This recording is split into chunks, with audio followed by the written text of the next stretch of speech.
All right, welcome back, everybody. Today, we're going to be discussing the NBA Finals, right? Miami closes out their series last night against the Celtics in 6 games. Lakers have been done for a little while, closing out their series with the Nuggets after 5. LeBron going against Miami, his former team, in the finals. What are your anticipations? What are your thoughts on the previous 2 series we just finished watching? Oh man, I got a lot of thoughts about both the series.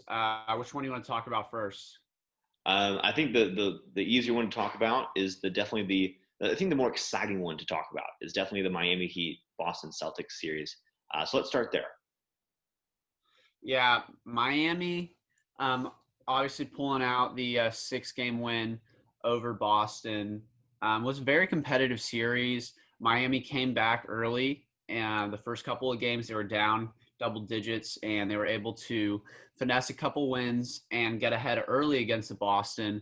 And Boston is a great team. They got a great, solid, strong unit around them. Pretty young still with Kemba, Jalen, Jason Tatum, and Marcus Smart. You know, them and US Gordon Hayward too. But they have nice young. And you saw that they have real potential to do really well long term in the NBA. So I think Boston is going to be a force to be reckoned with long term in the East.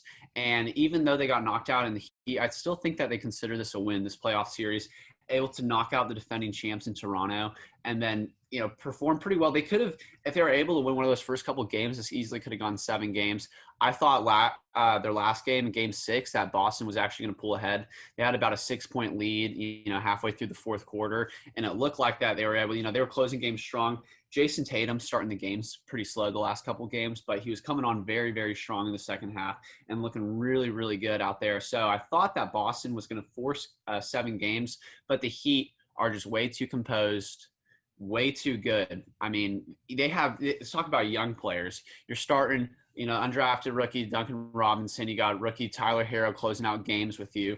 And obviously you got Bam, who's in his second year, first team all defense. So you have 3 guys that are just very, very young, kind of like their first playoff experiences and, first game action under these circumstances of like really, really high stakes. And you Tyler Hero come out, bust out 37 points, my boy. Our been on record saying he's my favorite rookie in the draft class multiple times. Love him, love his play style. And now, like, I love that he had that breakout game, but now it kind of seems like I'm on a bandwagon for loving Tyler Hero now because he just put everyone on the map, dropping 37, most points as a rookie, beat Dwayne Wade's record for the Heat with I think he had 31 or something like that. But Tyler Hero is just a monster, and he can get his own bucket, his own shot anytime he wants. So the Heat looked very, very good. What do you think about the Heat, though? I know they're your favorite team. Miami Heat is a team I absolutely adore watching. I think here's the thing. You're right. They had about 6 minutes or 5 minutes left, 6 points up. The Celtics did, and Miami just stormed back. Right? They have knockdown shooters, guys that you would not assume to be as impactful as they are in Duncan Robinson and Tyler Hero, and then obviously Jimmy Butler. Right? Someone who's been categorized as a locker room threat for multiple years across multiple teams, and now obviously in the NBA Finals, leading a team of rookies behind him, people that want to be led by him too. And then obviously Bam is taking a huge step in his second year, becoming one of the most impactful players in all series the Miami Heat have been playing, but especially this one. With the Celtics and in the run, and Andre Iguodala, Jay Crowder, those guys I mentioned earlier, their defense and their composure and playmaking, and for Jay Crowder, 3-point shooting, and really Andre Iguodala, Andre Iguodala is such a momentum player that the plays that he does impact are psychologically more impactful than some other plays. Right? He has some emphatic dunks. Like, this guy's 36, 37 years old. How is he doing that? But he is still quite springy, can always handle the ball off of the field or up the floor, and obviously plays a great role on the defensive end. So I absolutely love watching the Miami Heat. They play as a team, they play as a unit, and they play the right way. And Goran Dragic, obviously, you got to throw him in there every once in a while. But Miami Heat definitely closed out the series. I think both of us had the series going about 6 or 7 games. So Miami handles their business a little earlier than I expected, at least. I thought it was going to go 7 personally. But I definitely think that once they get to the finals, it's going to be a different story. Andre Iguodala, you said, I just want to say he did not miss a shot in the final game. He scored 16 points, like most points he scored since the finals when he played with the Warriors 2 years ago. and Goran Dragic, their veteran play. Like we talked about their rookies, but it's really their veteran play that's been keeping them so successful the year, and especially in the playoffs with Goran Dragic and, like you said, Iggy getting some good minutes now in the playoffs. But really, Goran Dragic has been the wheels of their team, especially in the first couple rounds. He hasn't been shooting particularly well the last couple games because they've been locking in on him more. But he's actually the reason they won a bunch of games against the Bucks and in their first years against Orlando. He's kind of their crutch for getting a bucket, especially as that veteran, like you said, very crafty with, especially with his left hand. Jimmy Butler obviously going to be their guy towards the end of the games, and you saw him in the last game really step up and try to attack and get involved and score, and so he can make his presence known to rally the troops behind him in the Heat. And then, yeah, you said they were able to knock him out in 6 games instead of 7. But the Heat, they've only dropped 3 games now, so they swept the first round, lost 1 against the Bucks, and then lost those 2 against the Celtics. So they get kind of pushed against Boston, but they're been playing very, very well, especially in the playoffs. And like you said, you want to allude and transition over to the Lakers, who've also only dropped 3 games. They've lost 1 game each series. Portland the first game, Rockets the first game, and then the Nuggets, I believe it was the third game or second game. Yeah, I think it was the third game. But now, yeah, so you want to talk about the Lakers and the potential matchup there? Or you want to break down the Lakers series? What's crazy is now I'm not done talking about the Miami Heat because you got me back on the train. Andre Iguodala is a story that I think will be really interesting to learn more about and see how it unfolds once we get to the finals, because obviously this is his 6th straight NBA finals, and he's obviously a winner. That's why he didn't want to be in Memphis, right? So being traded to Miami Heat, helping take them to the NBA finals is a huge thing. I think it's really going to impact his legacy as a player. Right, a guy that's been a star player in Philadelphia and Denver, and then came to Golden State and took a lesser role, being a 6th man, and ultimately a Finals MVP. But really, just one of those guys that doesn't matter what the stat sheet says at the end of the day, as long as you're winning and playing the right way. And so I'm really interested to see how he does in the NBA Finals. And before we go into the Lakers Nuggets series, I got a lot of texts from my Lakers friends talking about, oh man, sorry, your Heat are going to get absolutely destroyed. Like, I don't think they understand. Andre Iguodala still has juice in the tank. Jay Crowder is a capable defender, right? Now, while the Lakers do have a lot more bigs than the Heat do, I think it's going to be a very entertaining series. But we'll get to our predictions a little bit later. Yes, let's move on to the Lakers Denver series. Rourke, I'm gonna just let you have the floor here. Your boy Jamal Murray. Yeah, breaking down the conference finals in the West. Obviously, the Nuggets were able to come back 3-1 against Utah and the Clippers. And that game 7 against the Clippers, Kawhi and PG just completely, I don't know, like I'd say, just like not even choking, but like, I mean, when you go 1 for 11 in the second half and you're Kawhi, you guys combined for 0 points in the fourth quarter, both you two, PG and Kawhi. I mean, like, you deserve to lose against anybody.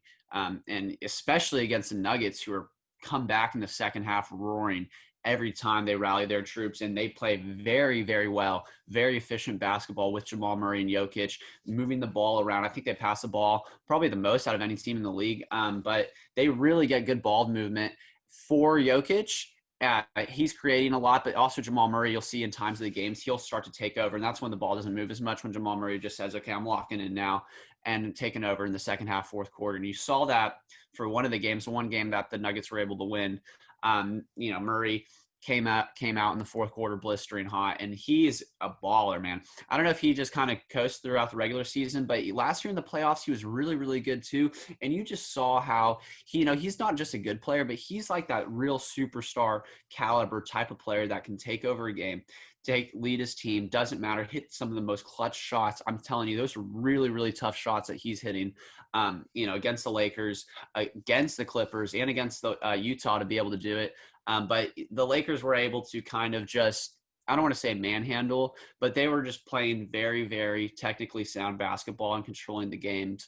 Pretty much every single game, they were in control, and they were being able to do what they want. Anthony Davis playing exceptionally well, shooting the ball really well last few games. He obviously had that game winner. That could have changed the coast of the series if Utah was able to win that game too, because they won the game 3-2. So maybe the series would have shaped out a little differently if AD doesn't say Kobe and hit that game winner. But I do think that Overall, the Nuggets played a good series. I don't know what I'm talking about. But what did you think? You think the Nuggets had a better chance? I think they should have probably won one more game, but I don't know. Maybe that game two, game winner by AD was just a little deflating for them. Obviously, they tried to come back from the 3-1 deficit, but Lakers able to close them out in five.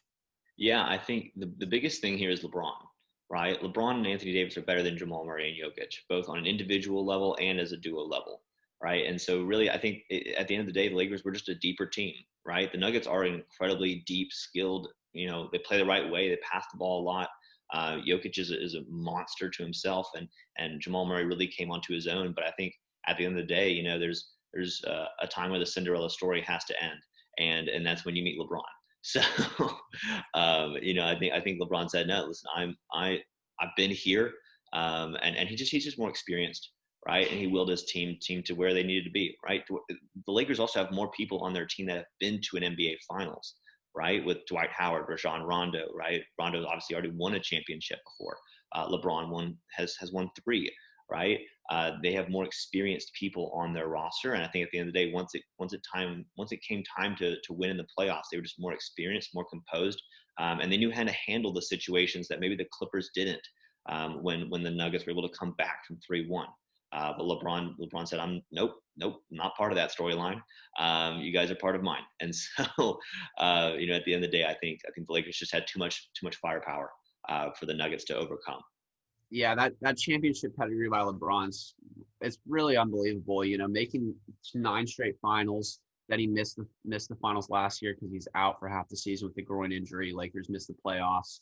Healthy season, back in the finals. Here we go. So pretty much like he's made the finals the last 11 years, besides tearing his groin. That one year, his first year joining the Lakers, and now he's built a super team again, and he's ready to rock and roll. And I'm taking. I think the Lakers are going to take it, but I do think that, like you said, LeBron and AD are just better than Jokic and Jamal Murray. And yes, that's true.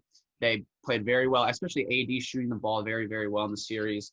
But really, what I saw was the role players that were really stepping up, and you saw this in the Heat series too. It wasn't just Jimmy, Bam, and Goran doing it, right? It was these role players stepping up and hitting big, big buckets. You saw Caldwell Pope come on strong late in the series. You saw Rajon Rondo obviously be very commanding.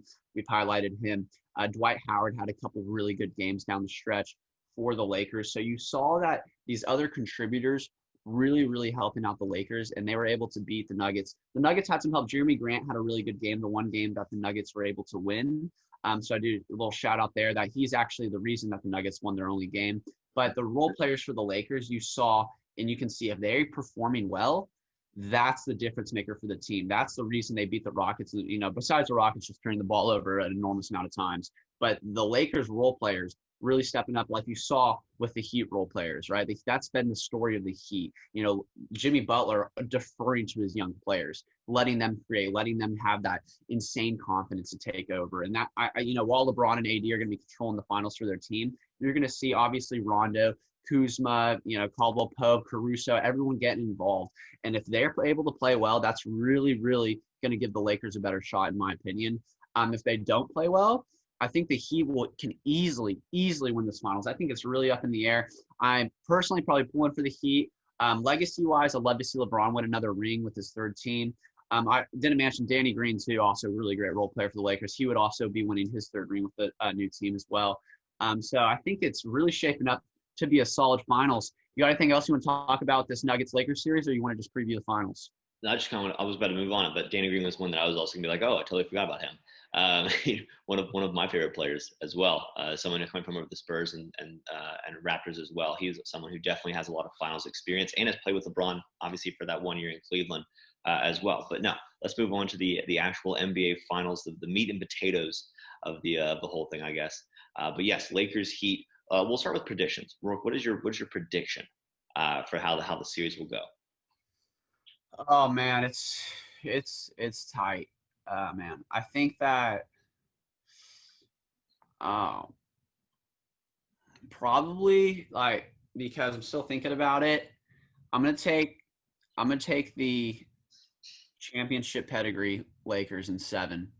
Mm, Um, it could very, very well be the Heat. I might before the series starts, might switch up to the Heat. I think the Heat have played the best playoffs by far. Mhm. They've looked the best in the playoffs, and they look like they're the best team. With that, like playing is the best team. With that said, the Lakers, I don't know. I just I can't bet against I don't LeBron see them losing. in that team. Absolutely. And I, AD, turned his ankle, but he's fine. I just think that they're going to come on strong. You said that player like Danny Green, he actually hasn't been playing particularly well, but in these moments, in these finals, is when he really, really steps up to the plate. So that's when I really think that the Lakers, they're going to get a little bit of help here in the finals. It'll be interesting to see how good the role players for the Heat can play. Because I know Jimmy's going to give him some good stuff. Bam will give him some good stuff. Gordon should be playing pretty well. But, Jay Crowder, he did not shoot the ball particularly well at all in the last series. Will he be shooting the ball well? Will Harrow have the same type of confidence to get involved and try to, make big shots? It's going to depend on these type of players are really going to make the impacts for the teams, because we know what the All-Stars are going to give you. They're going to take over at times. They're going to do their thing. But really what's going to put your team over the top and make the difference maker between this matchup are these role players. So I'm just going to go Lakers in 7, but I mean, the Heat could easily win this one. If the Heat win, I think it's going 7 games regardless. I think this is going to be a battle back and forth. Whoever gets the first game, I think is going to have a pretty good advantage. Now, the first game doesn't tell the series. Lakers have dropped, their first 2 games in the first 2 rounds. So even if the Heat win, people are going to say, okay, Lakers are figuring it out, but I do think if the Lakers win game 1, that'll be pretty commanding for them. So I think it's a big game for them to try to take game 1. If not, the Heat will put themselves in a position. I think the Heat will win the first game, but if the Lakers win the first game, I think the Lakers will have the series. I'm that's still probably, even if Heat win game 1, I'm still probably taking Lakers in 7. But I could see, I might change up my opinion. We'll see. It's very, very close. What do you think, Buggy? I don't think it's going 7. I think it's going 5 games, and I think it's the Lakers in 5. I think Against your I think boys? I think that No. yes, my boys. I don't see the Heat. I think it's a Nuggets junior all over again. I think it's the Cinderella story. This is cute, but I don't think they get over LeBron, AD, Danny Green. I think Danny Green does play better in the finals. I think Rondo continues his hot shooting and overall just great play in the finals. And I think obviously, here's the thing: if you just go matchup for matchup, I feel like the Miami Heat are going to run out of bodies, right? On the Lakers end, you have AD, JaVale, Dwight, Kuzma, LeBron, Caruso, Danny Green, Rondo, right? KCP. You've got a lot of good bodies that you can just throw out there and potentially play pretty well. Versus on the Miami Heat side, they run a smaller lineup, right? They've kept the rotation pretty short this finals, and especially really when you get down to the bigs, right? Which is what the Lakers have really, where Lakers have really dominated a lot of teams. It's just their depth and skill level at a positional standpoint when you have taller bodies. And if you look at the Miami Heat, they have a lot of great lengthy wing defenders, but they don't necessarily have the height to beat out rebounding wise the Lakers, right? And if you look at their center depth, it's Bam, Kelly Olynyk, and Myers Leonard. I was like, there's one other white guy on that team. Myers is getting game time, but Lennox gonna be interesting. But you run the center depth, and I really think that the rebounding will be in the Lakers' favor, which will ultimately help them lead themselves to a championship. Perimeter defense has to step up a little bit more. Obviously, you have Danny Green and KCP and Rondo who can do that at a high level. And look, I think it's going to be a fun series to watch. I just don't think it's going to be going for very long. Interesting to say. I definitely think the Heat are going to win more than 1 game for sure, especially because I think they have a better shot of winning game 1. I'm interested to see the Vegas line on game 1 because of the Heat. Like I said, Lakers try to feel out their opponents. Of course, they're not going to be taking it easy in the finals, but I think the Heat are definitely going to win more than 1 game. We talk about that depth, and while they may not have the big center depth, I do think Olynyk might see some minutes in the series, even though he's barely played. I think that the Lakers are going to be forcing themselves to not be able to play, Dwight as much or JaVale as much, and they're going to be running more small ball because, the Heat, they have some really, really good wing defenders. Big guy defenders. Jay Crowder, they're going to be able to throw good bodies at the Lakers and keep them tired. Jimmy's going to be all up in, LeBron's face, and like you said, Jay Crowder, multiple wing defenders that you can throw at him. And while the Lakers, they excel at playing in transition.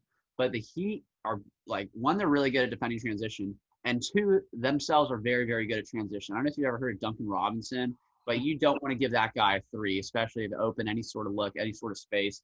And those are, mood killers. While the Lakers have 3-point shooters, I think the Heat have better shooters. So when you got the better shooters, you want to play fast pace. Good luck. Like, I mean, my money's on Duncan Robinson. I'll take him. I like the confidence that the Heat are bringing. I definitely think they're going to win more than one game. It'll be interesting to see how these lineups and role playing changes throughout the series because, are they going to play Dwight as much? Are they going to sit JaVale a little bit more? Or is Olynyk going to get some time? Is Bam going to be playing the whole game? It's going to be interesting to see how they adapt and what types, how they adapt to each other and what they do, especially after this first game. But I do think that, the Heat are definitely going to win at least 2 games. No way. I agree. I think the Miami Heat do have the shooting advantage.